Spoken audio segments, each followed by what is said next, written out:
2018 DPPE and DJPE for the subject Phe21. Presenter Mrs. A.C. Stein. Contact number 081 277 5321. Good morning.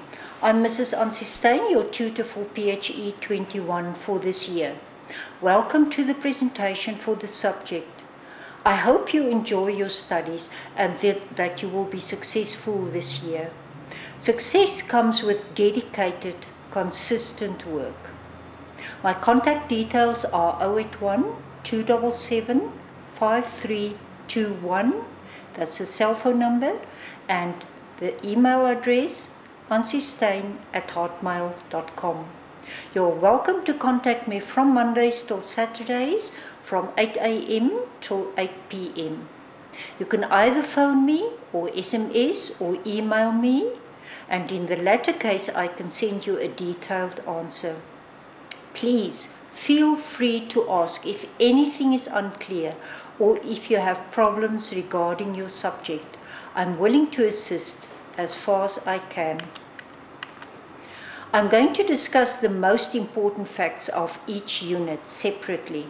You will then be able to follow the content discussed if you page through your study guide while I'm discussing the content. Please note that this presentation is not a discussion of any exam paper, but of the most important content for the whole year. As an introduction to the study guide, I'm shortly going to explain some information regarding the guide itself. When you turn to the front of the study guide, you will find a detailed table of contents. Here you will find the headings of the complete content, and you will be able to have an overview of your subject for the year. Take time to read through it, to familiarize yourself with the content you are going to study.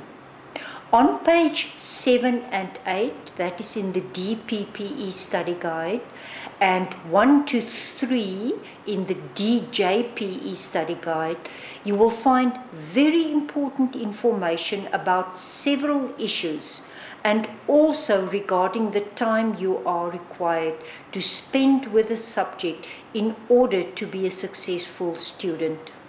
Because this is distant teaching, it is very important that you spend adequate time right throughout the year with your study material. To just start studying before the exams will not be wise, and it will be hard to write the exams successfully. I recommend that you spend time every day with your studies. Even half an hour every day will be worthwhile. Consistency is the key to being a successful student. When you turn the page, you will find action verbs or verbs thinking processes. These words form the key of the assignment and also the exam paper. For example, when you are requested to analyze facts, you will have to present facts in detail. And when you have to outline, you have only to give an overview and present main features. Make sure to know what is expected of you when these verbs are present in your assignment and in the exam paper. When you turn to Unit 1, you firstly find the table of content of this unit, and then the learning outcomes. Learning outcomes are an indication of what content you will find in the specific unit. Learning activities follow the learning outcomes. In these learning activities, you will find specific questions regarding the content of the specific unit. It will be wise to firstly try to answer these questions on your own, and thereafter look at the answers which are at the end of each unit. When studying for the exams, use these questions to study, because they form the core of the content and are very important. Do not forget to also study the assignment you completed, because some of these questions will also be in the exams. Unit 1. We're going to start the discussion of each unit now. This unit is about the aspects of the physiology of exercise and basic health.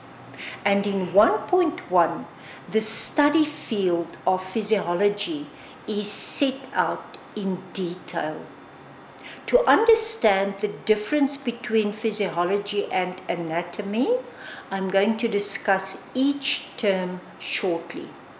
Physiology is a division of biology and is the science of how living organisms function. Anatomy, on the other hand, is about the structure of the body, what the parts of the body look like, their shapes, and where in the body they are located. You need to understand and know the difference before you go on studying the content. Before I proceed, I want to stress the following, because some of the students inquired about the following. They were concerned that the question papers would contain questions of content not discussed in their study guides. Please remember that because the DPPE and DJPE courses are presented in a combined way, the content of the two study guides may not be 100% the same, but it is very important to note that both study guides' content are taken into account when setting up exam papers and when they are marked. So it will be correct to study from the study guide you received from IOL, and it will be in no way influence your marks in a negative way.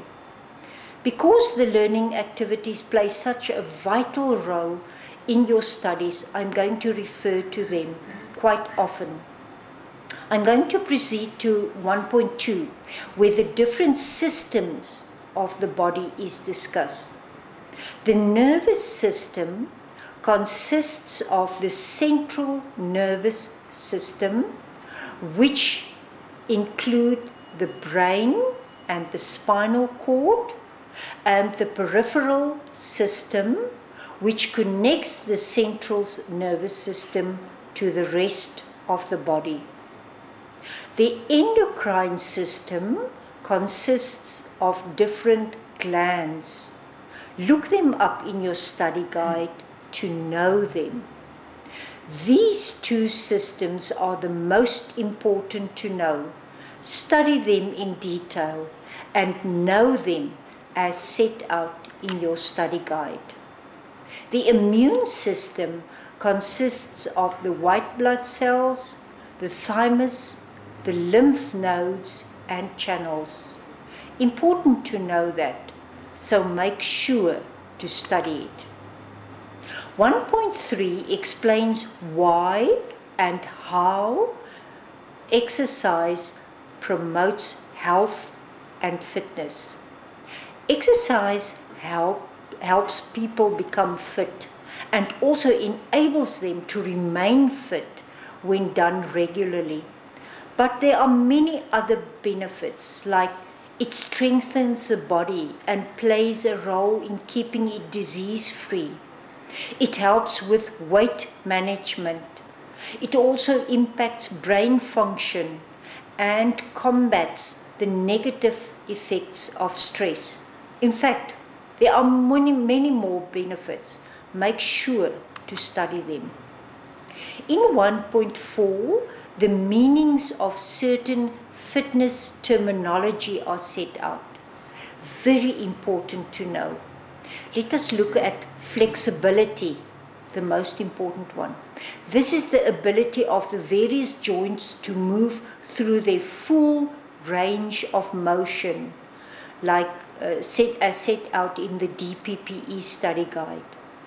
And the DJPE says the measure of range of motion or the amount of movement possible at a particular joint. But they are the same. So study this definition, but also read through the others. These terminology are very important in order to understand the context of issues discussed about physical education.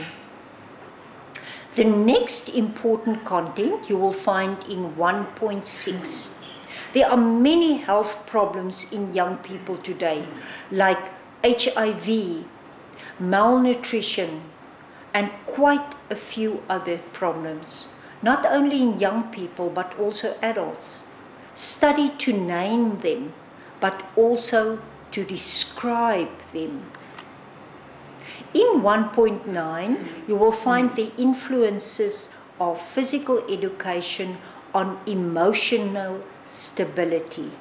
So physical exercises do not only benefit the bodies, but also the emotions of the learners. Make sure to study this in order to be able to answer why physical education benefits the emotions of the learners. 1.10 clearly sets out how teamwork of a sports team can be developed. It is the task of a coach of a sports team to develop goodwill amongst the players of a team. To be a successful team requires the members to understand and acknowledge their peers. The coach's example plays a huge role. If he or she sets the tone, it will be followed by the players. So be positive and inspirational and a good example. Players should be accountable and know what they are that they are responsible for their actions. For example, if a team member missed kicking a goal, he or she must not blame the other members, but accepts that he or she made the mistake and rectifies it. Discipline is another very important aspect. To be on time for practices and games are of utmost importance. Also, neat, correct team gear, which should make them proud to be part of their team. Know all the headings, but also the descriptions, very important. 1.11 sets out the value of jogging and walking. They are easy exercises for all ages and do not require much equipment. It helps building healthy bones and muscles and also helps with concentration and memory. In fact, there are quite a few more benefits as described in 1.11. Make sure to acquaint yourself with them. The last important topic in Unit 1 can be found in 1.12.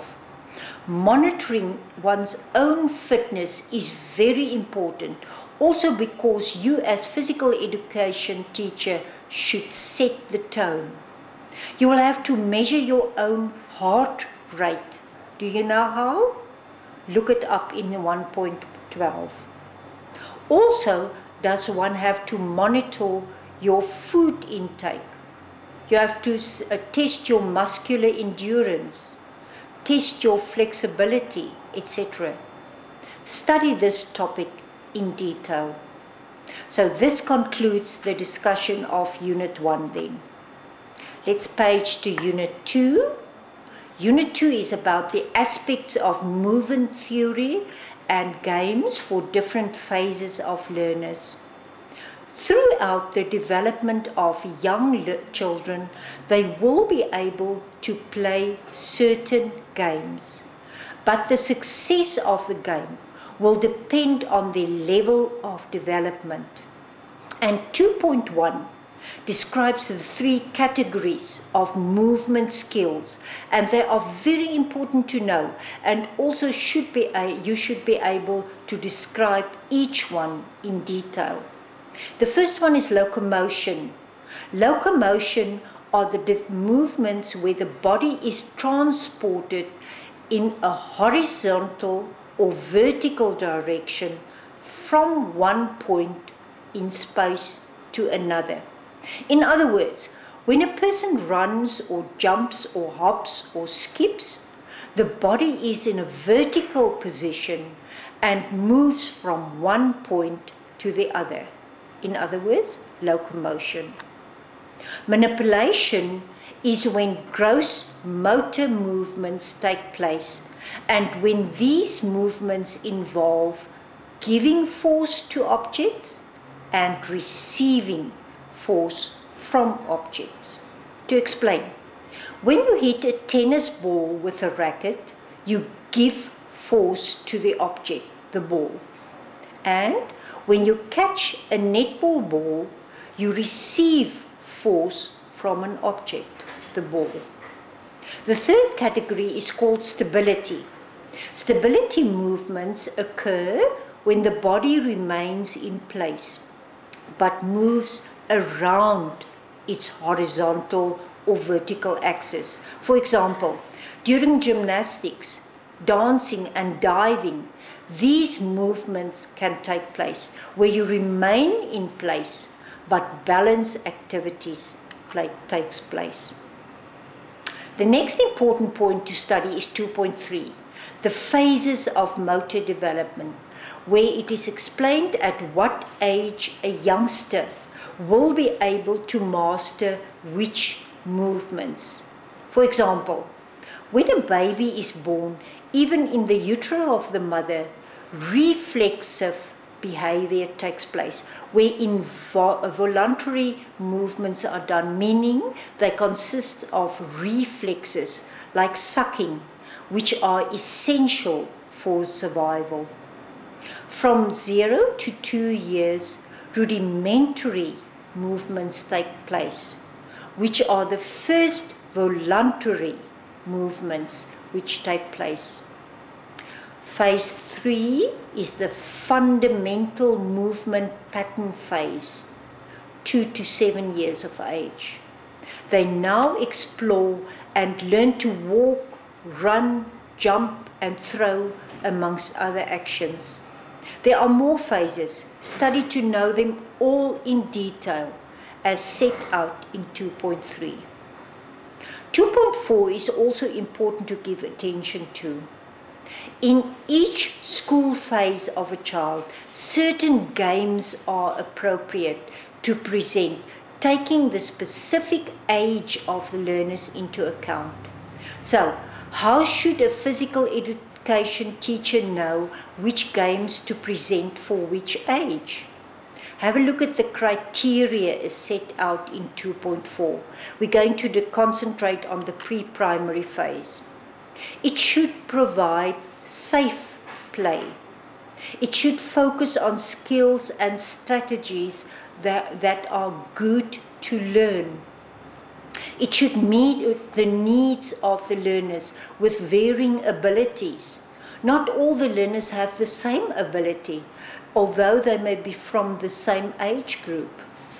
It should support a developmental principle. Do you understand what this entails? Look it up in 2.4 and study the facts. It should encourage efficient, that means enough and also effective movement. It should build on skills and strategies learned previously. Skills, concepts and strategies used to help learners become better game players.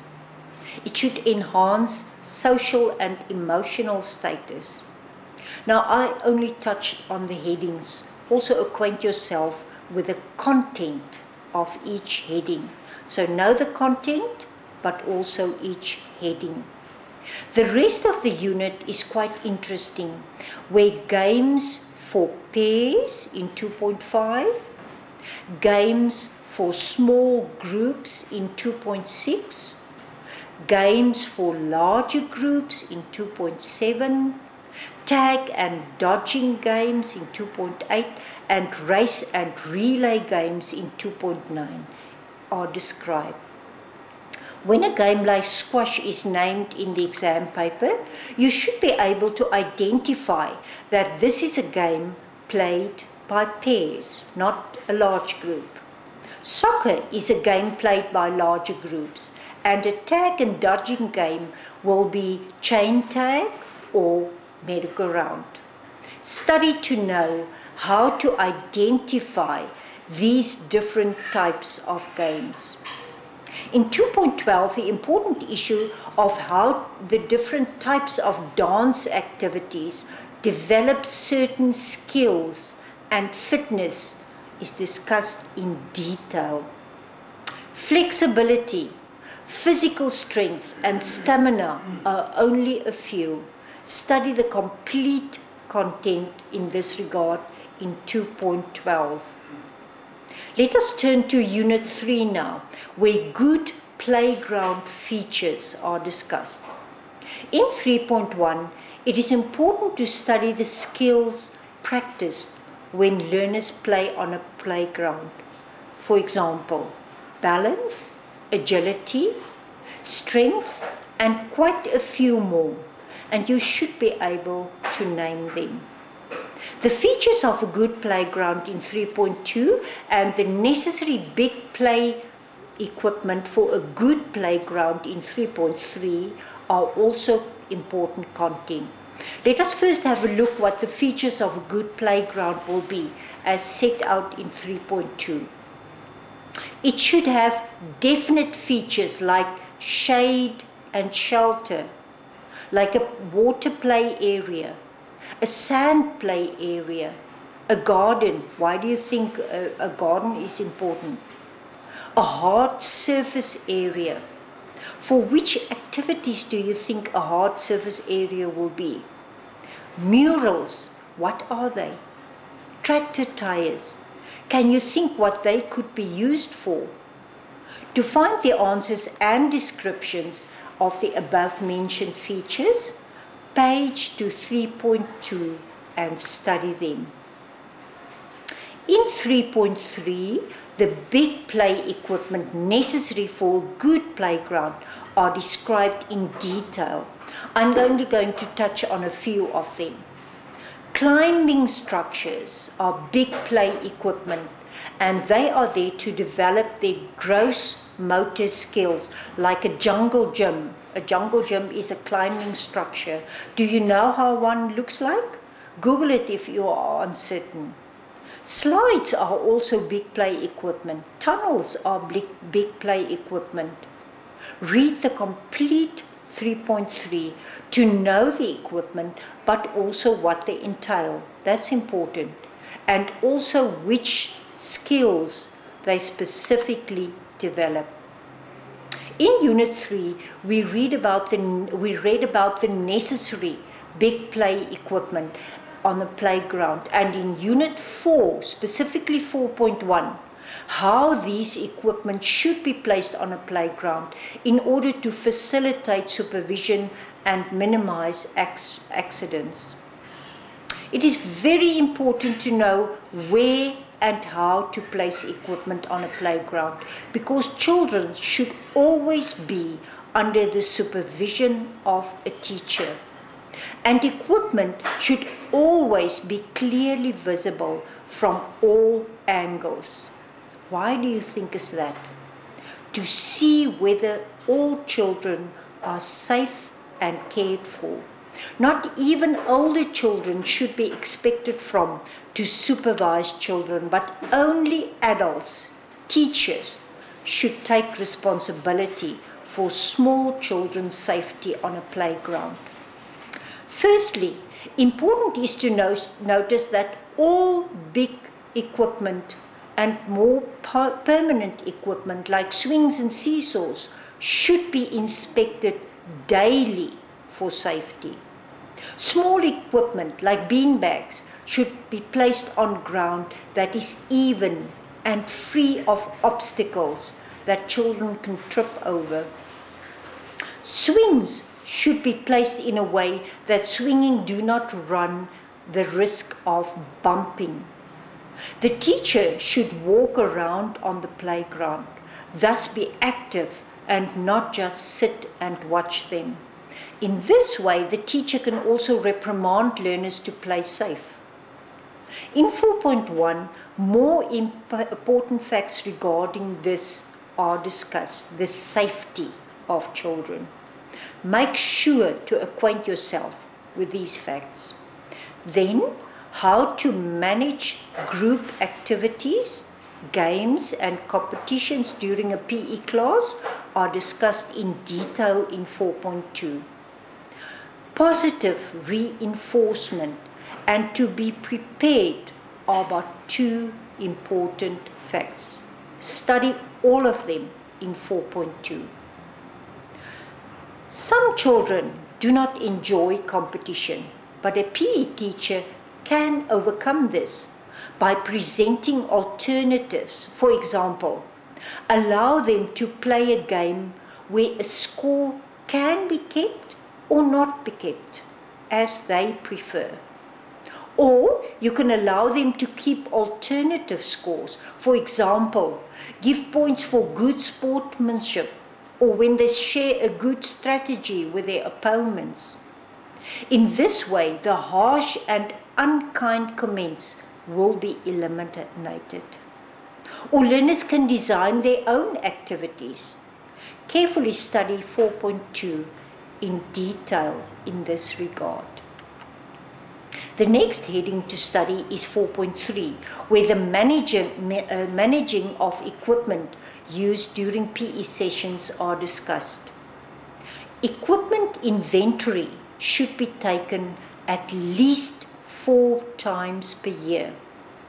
Planning where to put equipment during a lesson for the best benefit of all learners and for proper supervision is of utmost importance. Storage is also important, as children will see that the equipment should be valued and cared for. Can you think of more important issues regarding this? There are quite a few more to take into account. Turn to 4.3 and study the facts in detail. Now, as often in life, accidents can happen even under the safest conditions. So what are the procedures to be done by a teacher when this unfortunately does happen? When an accident happens, firstly, assess if the child can be moved and the extent of the injury. If you do move the child, do not let the other learners unattended, but call another adult to look after them. Call the child's parents immediately. If the injury just needs a plaster or ointment, administer it. Call a doctor or take the child to a doctor or hospital if this is what is required. After the child has been taken to the doctor, release the child into the parent's care. Make sure to write out an incident report to indicate and record what happened.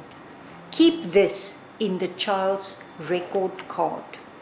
And let the principal know what has occurred. These procedures can be viewed in 4.5 and are of utmost importance. We completed Unit 4 now, so let's look at Unit 5, where it is about suitable indoor and outdoor play. Indoor meaning the classroom, outdoor means the playground. But first of all, you should acquaint yourself with the different categories, the stages or types of play, as seen in 5.1. Unoccupied play is when the child is simply observing, not playing. Solitary play can be defined as independent play. For example, when a child is playing alone with blocks in a room. The third category is onlooker play, where other children are playing with blocks and the onlooker is just observing, even chatting to them, but not playing with. That occurs 2 to 3 years of age. Then there is parallel play, where they play separately but often model other behaviors. For example, they play with the same set of blocks but are not necessarily talking to each other. Associative play is when children play and socialize with other children but are not necessarily interested in the other children's activities. And the last category is cooperative play, and like the name indicates, two or more children play together with the same blocks, for example, and also are creating something together, cooperative. For a more detailed description, turn to 5.1. So let us look at 5.2 now, where the criteria for indoor areas are discussed. Indoor, meaning the classroom. It must be predictable. It must have well-defined boundaries. Provide the right amount of empty space. Remember, this is an indoor area. There are quite a few more. Make sure to study them in detail. In 5.3, we find criteria that suitable outdoor areas must meet. That's the playground. I'm sure you have already come to the conclusion that the whole setup of playing areas should be well planned and not just be there without any aims in mind. Now, a playground has to be fenced, and I think the reason is obvious: for safety. Grass areas must be free of thorns.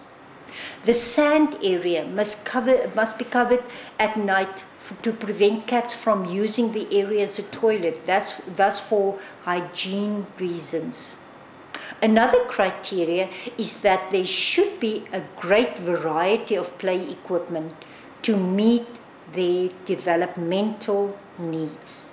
For example, very young children will not be able to use swings, and older children will not be interested in building huge blocks suitable for very young, for instance. Read and study 5.3 for more details regarding these safety measures and criteria. 5.4 is also very important in the sense that a teacher should know what areas in the classroom are essential, the indoor, like a drawing area, a painting area, a fantasy play area, a dress-up area in the classroom, the puzzle area, the doll area with the necessary equipment, the building and construction area, the nature area. Make sure to study 5.4 in this regard for complete details. For specific indoor activities, not areas, activities, also read and study 5.4. Some activities are board games like Monopoly, Lego, chess, obstacle courses, books to read, and craft activities are but a few. There are more as described in 5.4. 5.6 describe the need for storage facilities to support indoor play activities in detail. Before you read this chapter, think a little while by yourself whether you can answer this question on your own. Now, page to 5.6 to see whether you could answer this correctly and study this in detail. 5.7 is a very important chapter where the planning for an indoor lesson is set out. An indoor lesson has its own challenges because space is limited and should be used to maximum advantage. You should think which rules will be applicable for this lesson. Remember that water breaks should be given. What equipment will be used? Ball play in a classroom can have the risk of breaking a window, for instance. There should be rules for creating a safe, healthy and happy environment. But the full safety setup is discussed in 5.7, so make sure you understand and know these facts. This concludes Unit 5, and the last unit to discuss is Unit 6.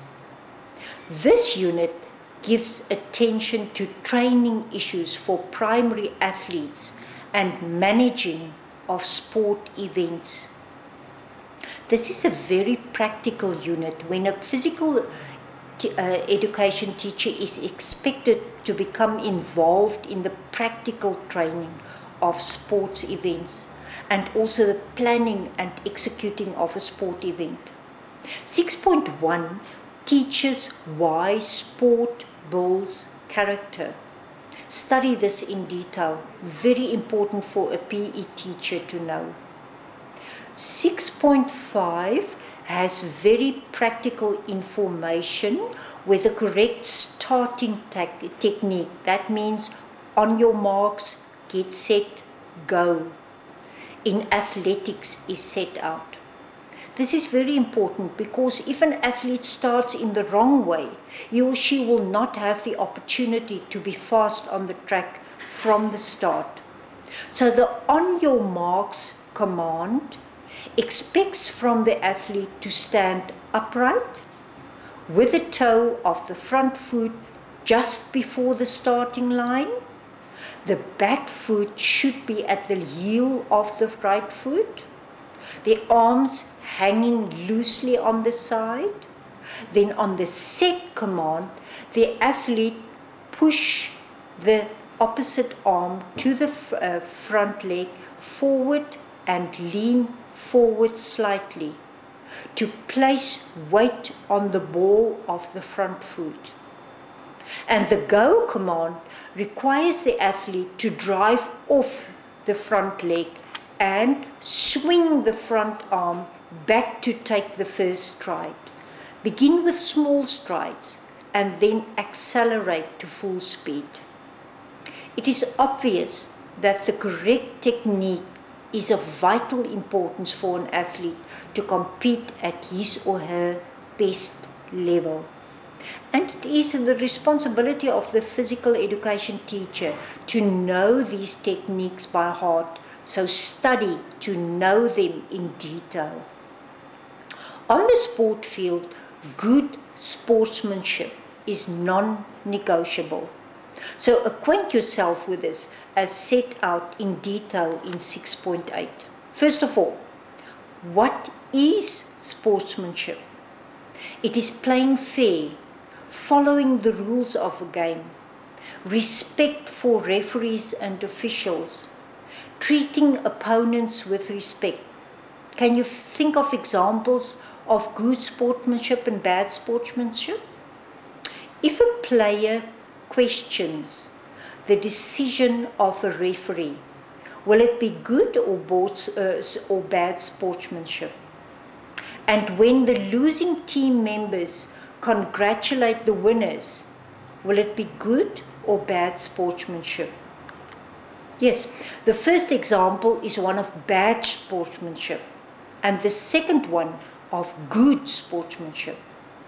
In this way, you must be able to identify good and bad sportsmanship. We have mentioned a coach quite a lot, and the physical education teacher is quite often also the coach of a sports team of a school.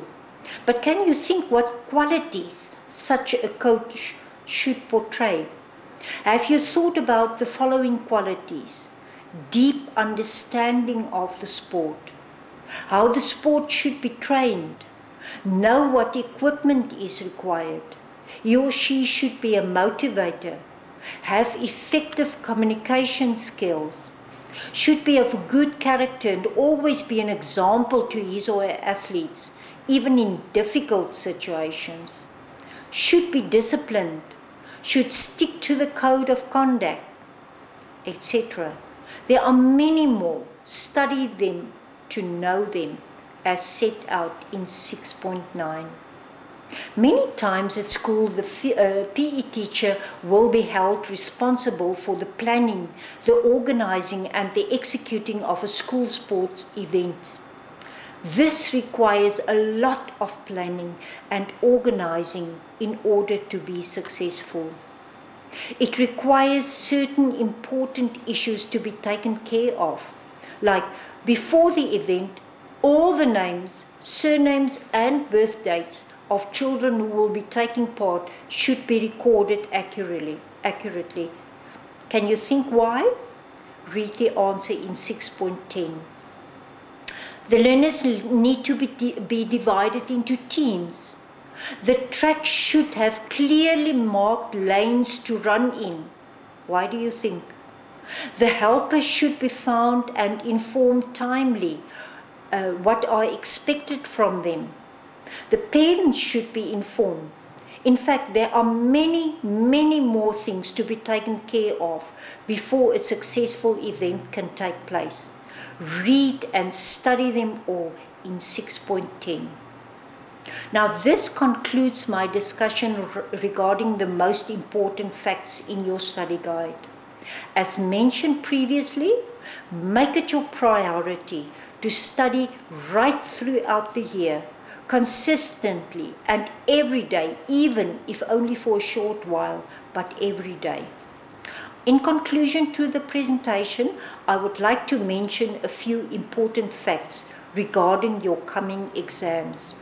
Please take note of them. Please note that you only need to study your study guide for these exams. Before you start study the actual content, you first need to acquaint yourself with the learning outcomes of each unit. These learning outcomes form the core of your studies and guide you through the content and can be found at the beginning of each unit. After you've studied this, you will know what the unit is all about. Thereafter, you must look at the learning activities which follow the learning outcomes. It will be wise to do all these activities to the best of your ability before looking at the answers at the end of each unit. And after you've completed them, you can go back to the answers at the end of the unit and measure your knowledge against the complete answers. In this way, you will get to know the content and also will know how questions can be asked in the exams. The study guide contains adequate information and facts. It is not necessary to study from any other source for the exams. Also, remember to study your assignment for the exams. Remember that when answering a question, facts from different parts of the study guide can be applicable. It is not necessarily limited to one part of the guide. It is important to note that although physical and health education may seem as a non-exam subject for learners and a period where learners are encouraged to explore in a less formal environment, you as teacher should exactly know how to keep them busy and how and why certain activities should be presented. Therefore, the teacher should know certain facts regarding the subject PHE, as well as the correct procedures regarding the presentation of PHE. It is therefore of utmost importance that you as student teacher should know facts regarding this subject. I stress this because some students are of the opinion that this subject does not need to be studied for, and then they do poorly in the exams. Take time to know your study guide in order to present adequate facts during the exams. Speaking of the exams, just a few hints for the exams. Write neatly and legibly. You may use blue or black pen. Please do not even consider being dishonest. If found out, you will receive a 0 for the question paper. You may not leave the exam room before 30 minutes have expired, and if you do leave, you may not come back to continue answering the question paper. You may not leave the exam venue during the last 15 minutes of the exams. Remember to sign the checklist. No smoking or eating is allowed in the room. Only paper provided by the invigilator will be accepted. So if you need more paper to answer questions, ask them to provide you with paper. If you turn up 30 minutes after the exams have started, you will not be allowed to write, and this will result in no turn up. Make sure to know what is expected of you when a question is asked. Read through the action verbs at the beginning of the study guide. For example, define means you have to give the precise, brief meaning of something, and describe means you have to give detailed features of an issue. Please note that short answer questions will be asked, and the following kinds of questions can be asked. To identify good and bad sportsmanship behavior. Secondly, definitions of certain terms and concepts. Thirdly, you will be given two columns, column A and B. In column A, certain facts like international health problem, speed, chocolates and sweets are given. And in column B, the answers to this are given. Not a healthy option to eat, HIV, the ability to move from one place to another in the shortest time possible. So you must combine the facts of column A with those of column B. Let us see. 1B. 1, the international health problem, and B in column B is the correct one, HIV. 2, speed is the ability to move from one place to another in the short time possible. So 2C is the correct answer. 3, chocolates and sweets are A, not an healthy option. So chocolates and sweets, 3A is the correct answer. You only fill in the correct letters. Do not write out the words. So it's 1B, 2C, and 3A. Please feel free to contact me regarding any uncertainties and questions you have about your subject. Good luck with the exams. You will be rewarded for hard work and dedication.